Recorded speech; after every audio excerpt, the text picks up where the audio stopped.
Thank you all for being here this morning. Thanks to you for coming out bright and early on a rainy Gunnison morning. Thanks to our wonderful crew. I was kind of waiting for a flag to get started so that we can bring in all of our online participants. I'm really excited to have this hybrid format where we can welcome so many people from a distance to join us who aren't able to travel and be here, and yet to see so many of you in person and present with us today, and to feel the energy of gathering together in person again. It feels like an exciting time, and an exciting time for a celebration and a summit such as this.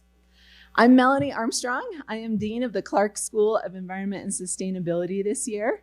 I'm also the Director of Western Center for Public Lands, and we've been helping to co-organize the summit this year with a range of partners and collaborators, and we will fully acknowledge and thank them throughout the presentations and throughout the summit today and tomorrow as well. But I just want to start with a heartfelt gratitude to them and to all of you for being here and for making this happen at a very important time for this species and for what we are doing here in this valley and in our communities throughout Colorado and throughout the Gunnison sage-grouse habitat. This is a celebration of 20 years of Gunnison sage-grouse, a little bit late with COVID and delays in our 5-year summit plan. We're looking at something like a 21st birthday this year from the designation of the Gunnison sage-grouse as a distinct species.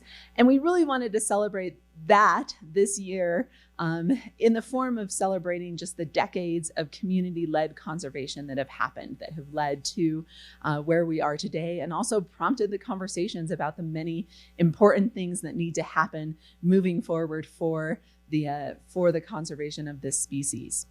We are dedicating the majority of the summit this year to helping the U.S. Fish and Wildlife Service build recovery momentum. This is an exciting momentum, but also a challenging one. And while the Fish and Wildlife Service has chief leadership roles and responsibility, and they too, like so many others, need much more capacity and funding to accomplish it, we stakeholders also need to keep on the Fish and Wildlife Service and help support them in dedicating the resources that they need to the recovery of the Gunnison sage-grouse. So it is the USFWS recovery plan that we are rallying around and that we have built this summit around this year. And we're really, really committed to helping the Fish and Wildlife Service take the lead on that.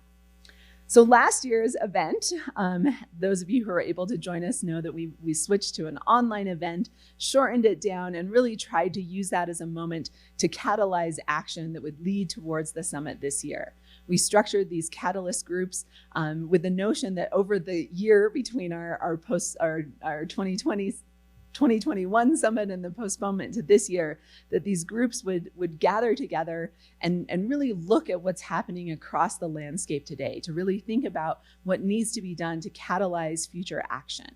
And so we're excited to hear back from those groups in various formats and various structures throughout the summit this year, and really think about that notion of catalysm, you got it. And how they have catalyzed action, or what they see as the moment that we need to catalyze right now, what we need to do moving forward from this moment on in order to bring about the change that they envision.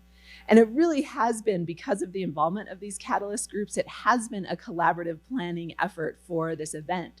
All of these leaders have joined us on so many Zoom calls and planning meetings and talked about what they were learning over the year, about who they wanted to bring to the summit to talk and present about what they had discovered about the needs in these different categories of the RIS. And so it's been an amazing planning process, different than anyone that I've been a part of in terms of how we've really put our minds to work on these issues.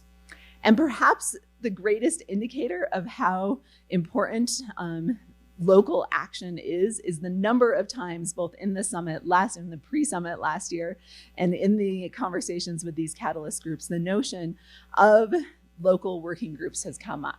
And so part of what my role will be in the summit over the next 2 days will be to continually prod you and provoke you to think about how local working groups can also be catalyzed, I'll use that term again, can also be catalyzed to action, and how we can really use this local working group format, the people who are in the communities, in order to bring about the actions that we envision here at the summit today.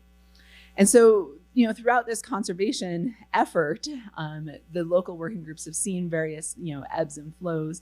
And we really want to take what we heard from you all last year, what we heard from land managers and scientists and local governments, and this notion that there needs to be some sort of revitalization of the local working group.